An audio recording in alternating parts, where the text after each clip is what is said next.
जय हिंद दोस्तों, शाम की 3 बड़ी खबर है। इसमें मैं बात करूंगा बजट को लेकर बड़ा हंगामा है संसद के अंदर और संसद के बाहर।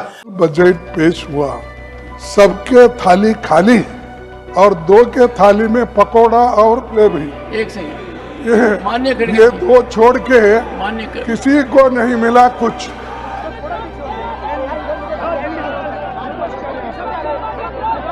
और बात की जा रही कि ये पैसा सरकार बनाने के लिए, सरकार बचाने के लिए, सरकार गिराने के लिए खत्म होता है और हमसे टैक्स वसूला जाता है।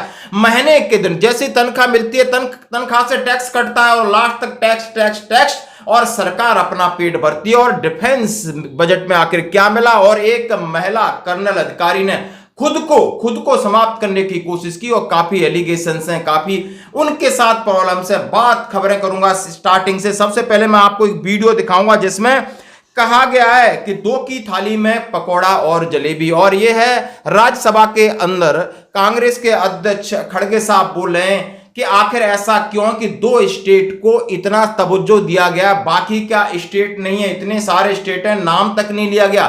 सिर्फ आंध्र प्रदेश और बिहार के ऊपर मेहरबान रही सरकार, क्योंकि सरकार अब कुर्सी बचा रही है। यानी सरकार तो बना ली, अब सरकार बचाने का प्रयास करेगी। फिर सरकार चलेगी कैसे? क्या ऐसे सरकार चलेगी? दोस्तों, एक सोचने वाली बात है। सेना के अंदर थोड़ा कुछ भी हो जाता है, हम इतने परेशान हो जाते हैं कि वहां भाईबंदी कर दी, जातवाद हो गया, स्टेटवाद हो गया, ट्रेडवाद हो गया। अभी आप देख रहे हो ये इतने नेत बड़ी बड़ी पोस्टों पर बैठे हैं और जब कसम शपथ ग्रहण समारोह होता है तो बिल्कुल ऐसे बात करते हैं जैसे कि आप समझ सकते हो ना, महाभारत में एक सत्य बोलने वाले थे युधिष्ठिर महाराज कि बिल्कुल हम सत्य ही काम करेंगे, सत्य ही बोलेंगे। क्या यहाँ आपको सत्य कहीं दिख रहा है? वो छोड़ के मान्य कर। किसी को नहीं मिला कुछ। ना तमिलनाडु को मिला, ना केरला को मिला, ना कर्नाटक को मिला, ना महाराष्ट्र को मिला, ना पंजाब, ना हरियाणा, ना राजस्थान, ना छत्तीसगढ़, ना किसी स्टेट को कुछ नहीं। दिल्ली को नहीं दिया तो मैं कितने गिनूं? ओडिशा को कुछ नहीं दिया। तो ऐसा बजट मैं कभी नहीं देखा। और ये सिर्फ किसी को खुश करने के लिए, कुर्सी बचाने के लिए वो ये सब हुआ है। इसका हम कंडम करते हैं। और इस ढंग से बजट पेश अगर हो गया, मैं समझता हूँ कर्नाटक से आए हैं। Sir, let the honourable finance minister. नहीं, कर्नाटक से आए हैं सर। हमारी तो अपेक्षा ऐसी थी सबसे ज्यादा मुझे ही मिलेगा।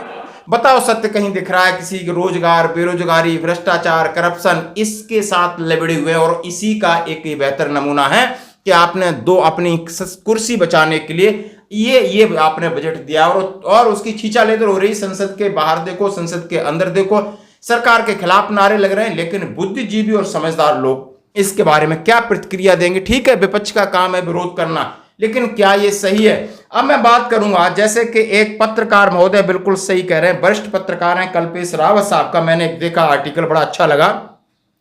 एक तनख्वाह से मैं कितनी बार टैक्स दूं और क्यों दूं? मैंने 30 दिन काम किया, तनख्वाह मिली, इनकम टैक्स दिया, मोबाइल खरीदा टैक्स, रिचार्ज फिर टैक्स, डेटा लिया टैक्स, बिजली ली टैक्स, घर लिया टैक्स, टीवी ली टैक्स, कार ली टैक्स, पेट्रोल भराया टैक्स, सर्विस कराई टैक्स, रोड पर चला टैक्स, टोल भी दिया टैक्स, लाइसेंस बनवाया टैक्स, गलती की तो टैक्स, रेस्टोरेंट में खाना खाया तो टैक्स, पार्किंग का टैक्स, पानी का टैक्स, राशन का टैक्स, कपड़े जूते सब का टैक्स, टॉयलेट टैक्स, किताब टैक्स, हर जगह मैं बिल्कुल दे रहा हूं टैक्स। लेकिन सारा पैसा गया कहां? करप्शन में गया, इलेक्शन में, अमीरों की सब्सिडी में, माल्या जैसों को भगाने में, अमीरों की फर्जी दिवालिया बनाने में, स्विस बैंकों में, नेताओं के बंगलों में, कारों में, रहा विधायक और एमपी खरीदने में। और आखिर कब तक हम सभी देशवासी यूं ही घिसटती जिंदगी जीते रहेंगे? बिल्कुल सत्य बात है। आज बुद्धिजीवी हैं, पत्रकार हैं, सबको कहना चाहिए और मोर्चे पर डट के सरकार का विरोध करना चाहिए, क्योंकि विरोध तो बनता है। दोस्तों, अब मैं बात करूंगा आखिर सेना को क्या मिला। हर एक की इच्छा है कि सेना का बजट के अंदर, सबसे पहले मैं बता रहा हूं, सरकार ने कहा है कि पेंशन के लिए 1.41 लाख करोड़ रुपए मिले, जो कुल बजट का 22.7%। यानी सेना को जो बजट मिला उसमें से 22.7% पेंशन में जाता है। सैलरी और पेंशन के हिस्से को जोड़ दिया तो 67.7, यानी सैलरी का 45%, पेंशन का 22.7%। तो बना 67.6%। और बाकी खर्चा आप देख सकते हो बचा हुआ कितना, 30-33% जो बाकी सेना के प्रोक्योरमेंट। इन तीनों सेनाओं में सैलरी पेंशन बांटने के लिए सबसे ज्यादा आर्मी का बजट है, वो तो आर्मी का बजट होगा। तो ये सेना का बजट है, बाकी प्रोक्योरमेंट के लिए और बाकी आप समझ सकते हो इसकी बाकी खबर है कि किसने किसको कितना दिया। अब मैं बात करूंगा कि सेना द्वारा निलंबन और अनुशासन कार्रवाई का सामना कर रही महिला कर्नल ने अपने आप को खत्म करने की कोशिश किया। जैसा कि यहाँ पर एक आरोप लग रहा है कि महिला कर्नल ने कहा है कि उन्हें परेशान किया जा रहा है और किसी फॉर्मेशन का नाम लिया है। मामला कोर्ट में भी है, मामला कोर्ट फनकारी का भी है। लेकिन अंबाला कैंट पुलिस स्टेशन के अंतर्गत रेजिमेंट बाजार पुलिस चौकी के प्रभारी सब इंस्पेक्टर नवतेज सिंह ने बताया कि हमने चंडी मंदिर में कर्नल का बयान दर्ज करने की 2 बार कोशिश की, लेकिन डॉक्टरों ने बयान के लिए उन्हें फिट नहीं कहा। आज हमने जो भी बयान लिया हुआ, इंडियन एक्सप्रेस से बात करते हुए महिला अधिकारी के पति ने दावा किया है कि उनकी पत्नी को अपमान उत्पीड़न सहना पड़ा, क्योंकि उन्हें हिमाचल प्रदेश के योल से अंबाला में तैनात किया गया। 5 दिनों में ही उनका ट्रांसफर करने के लिए मजबूर किया गया। उन्होंने दावा किया है कि फर्जी अकाउंट से गंदे संदेश व्हाट्सएप और सोशल मीडिया पर किए गए।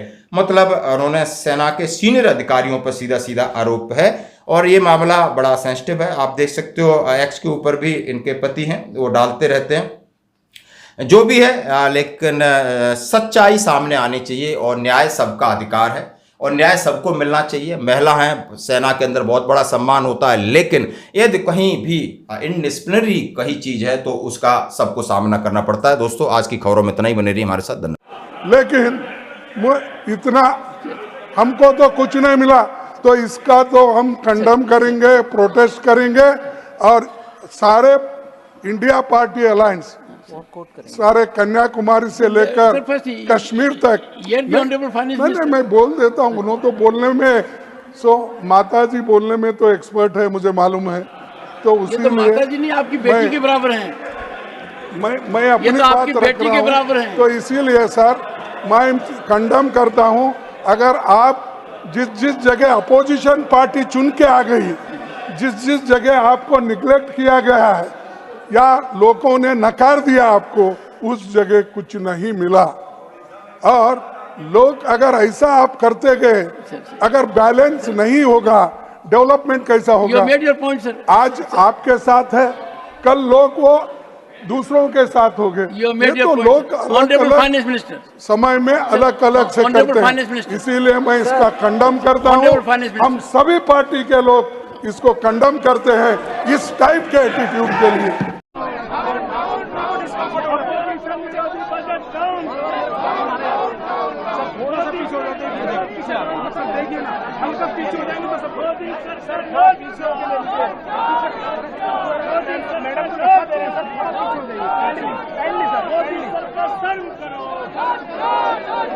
मोदी